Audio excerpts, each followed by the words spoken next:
Baik, Assalamualaikum warahmatullahi wabarakatuh.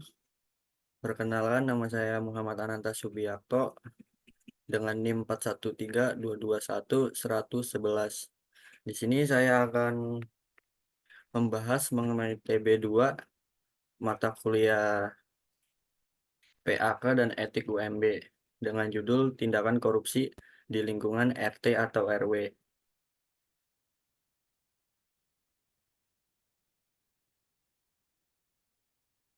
Pendahuluan. Korupsi adalah salah satu permasalahan utama yang dihadapi oleh banyak negara di dunia, termasuk Indonesia. Korupsi menghambat pertumbuhan ekonomi, merusak tatanan sosial, dan mengurangi kepercayaan masyarakat terhadap pemerintah serta institusi publik lainnya. Dalam lingkup yang lebih luas, korupsi dapat mengganggu stabilitas politik dan sosial, mengakibatkan ineficiensi ekonomi, dan memperdalam kesenjangan sosial. Tidak hanya terjadi pada level nasional atau dalam skala besar. Korupsi juga kerap ditemukan dalam skala kecil yang terjadi di lingkungan sehari-hari, termasuk di tingkat RT atau RW. Korupsi di lingkungan RT atau RW, meskipun terkesan kecil, memiliki dampak yang signifikan terhadap masyarakat lokal. RT atau RW adalah struktur pemerintahan terkecil di Indonesia yang memiliki peran penting dalam mendukung kehidupan bermasyarakat. Tugas RT atau RW mencakup pengelolaan dana untuk kepentingan bersama seperti pembangunan fasilitas umum, pelaksanaan program sosial, dan kegiatan kemasyarakatan lainnya. Ketika dana-dana ini disalahgunakan oleh oknum yang tidak bertanggung jawab, kerugian yang dialami oleh masyarakat bisa sangat besar. Misalnya, proyek perbaikan jalan atau saluran air yang tidak terrealisasi karena dana dialokasikan untuk kepentingan pribadi dapat berdampak langsung pada kenyamanan dan kualitas hidup warga. Sabtu, observasi dan rekaman tindakan korupsi. Kasus penggelapan dana kas RT. Di sebuah lingkungan RT di Tangsel atau tempat tinggal saya, terungkap bahwa ketua RT menggunakan sebagian besar dana kas RT untuk kepentingan pribadi, yaitu untuk merenovasi rumahnya. Dana tersebut seharusnya digunakan untuk pembangunan dan perbaikan fasilitas umum, seperti perbaikan jalan dan saluran air, serta kegiatan sosial lainnya. Ketua RT yang seharusnya menjadi pelayan masyarakat dan menjaga amanah dari warga, justru menyalahgunakan kepercayaan yang diberikan kepadanya. Berdasarkan laporan warga, dana yang dikumpulkan dari iuran bulanan warga serta dana bantuan dari pemerintah daerah tidak pernah dilaporkan secara transparan. Setiap kali ada rapat warga, ketua RT selalu memberikan alasan yang tidak jelas mengenai penggunaan dana tersebut. 2. Analisis situasi. 1. Faktor lingkungan yang lemah. Lingkungan RT tanpa pengawasan ketat dan transparansi membuka peluang korupsi oleh ketua RT karena warga sulit memantau penggunaan dana. Baik, di sini saya jelaskan, lingkungan yang tidak memiliki sistem pengawasan yang ketat seringkali menjadi lahan subur bagi korupsi. Di lingkungan RT yang dimaksud, lingkungan RT dalam tempat tinggal saya, tidak ada mekanisme audit atau pengawasan yang dilakukan oleh pihak eksternal atau independen untuk memastikan penggunaan dana yang benar. Selain itu, kurangnya transparansi dalam pelaporan keuangan RT membuat masyarakat kesulitan untuk mengetahui penggunaan dana secara rinci. Ketua RT seringkali memberikan laporan keuangan yang tidak detail dan sulit dipahami oleh warga. Akibatnya, warga cenderung menerima begitu saja laporan tersebut tanpa mempertanyakan lebih lanjut. Hal ini membuka peluang bagi ketua RT untuk menyalahgunakan dana tanpa takut akan adanya konsekuensi atau pengawasan ketat. 2. Sistem pengawasan yang lemah. Kasus ini menunjukkan pentingnya pengawasan kuat dan transparansi untuk mencegah korupsi di RT. Audit berkala dan keterlibatan masyarakat sangat diperlukan. Baik, kasus ini menunjukkan pentingnya sistem pengawasan yang kuat dalam mencegah korupsi.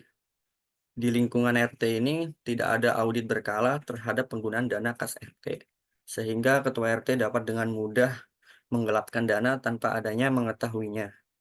Sistem pengawasan yang efektif seharusnya mencakup adanya laporan keuangan yang transparan, audit internal dan eksternal, serta keterlibatan masyarakat dalam proses pengambilan keputusan.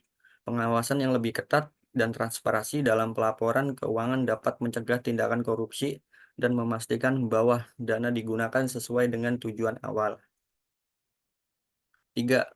Pendidikan moral agama yang kurang. Kurangnya pendidikan moral dan agama memicu korupsi dengan ketua RT korup sebagai contoh. Pendidikan nilai kejujuran dan peran keluarga, sekolah, serta komunitas sangatlah penting. Baik, di sini saya akan jelaskan.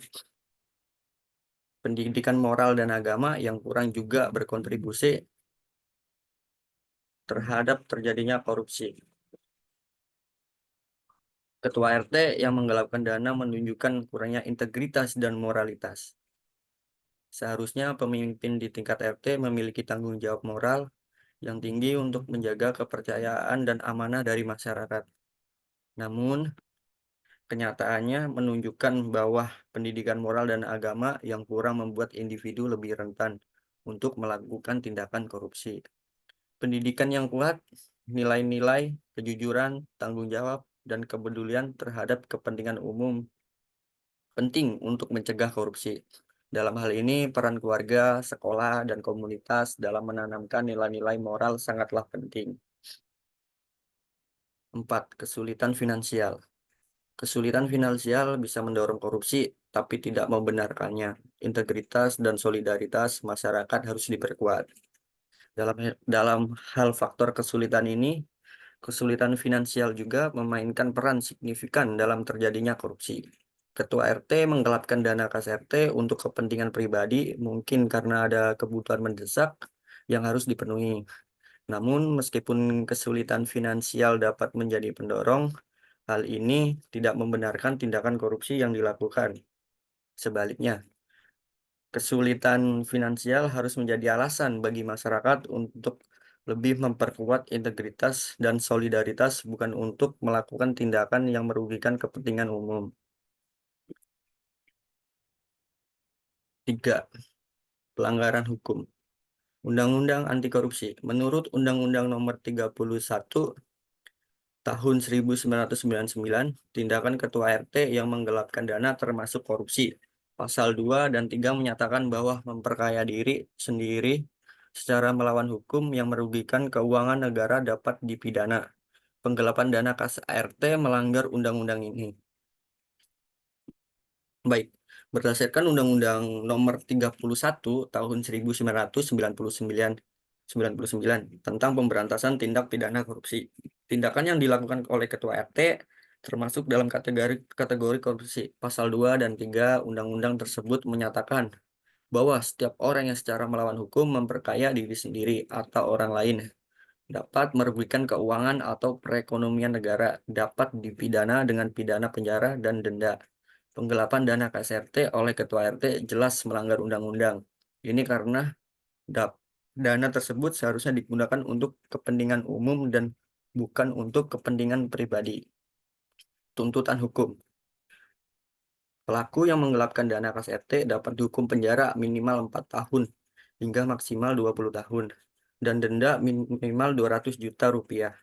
Ini penting untuk mencegah korupsi di masa depan dan memberikan efek jera. Selain itu, mereka harus mengembalikan dana dan membayar ganti rugi kepada masyarakat. Penegakan hukum yang tegas menunjukkan bahwa korupsi tidak akan ditoleransi. Baik, di sini saya akan jelaskan untuk ketua RT yang menggelapkan dana KSRT, dia dapat dikenakan hukuman pidana penjara minimal 4 tahun dan maksimal 20 tahun, serta denda minimal 200 juta rupiah, hukuman yang tegas, dan penegakan hukum yang konsisten. Penting untuk memberikan efek jera dan mencegah tindakan korupsi serupa di masa depan. Selain hukuman pidana, pelaku korupsi juga harus mengembalikan dana yang digelapkan dan diharuskan untuk membayar ganti rugi kepada masyarakat. Penegakan hukum yang tegas akan memberikan pesan kuat kepada masyarakat bahwa korupsi tidak akan ditoleransi dan akan mendapatkan sanksi berat. Kesimpulan, korupsi di lingkungan RT atau RW adalah fenomena yang nyata dan meresahkan. Kasus penggelapan dana kas RT oleh ketua RT menunjukkan betapa rentannya pengelolaan dana Republik di tingkat komunitas terhadap praktik korupsi. Korupsi semacam ini terjadi karena kombinasi berbagai faktor, termasuk lemahnya sistem pengawasan dan transparansi, kurangnya pendidikan moral dan agama, serta adanya kesulitan finansial yang dihadapi oleh pelaku. Analisis mendalam menunjukkan bahwa lingkungan yang tidak mendukung transparansi dan akuntabilitas memberikan peluang besar bagi korupsi untuk terjadi.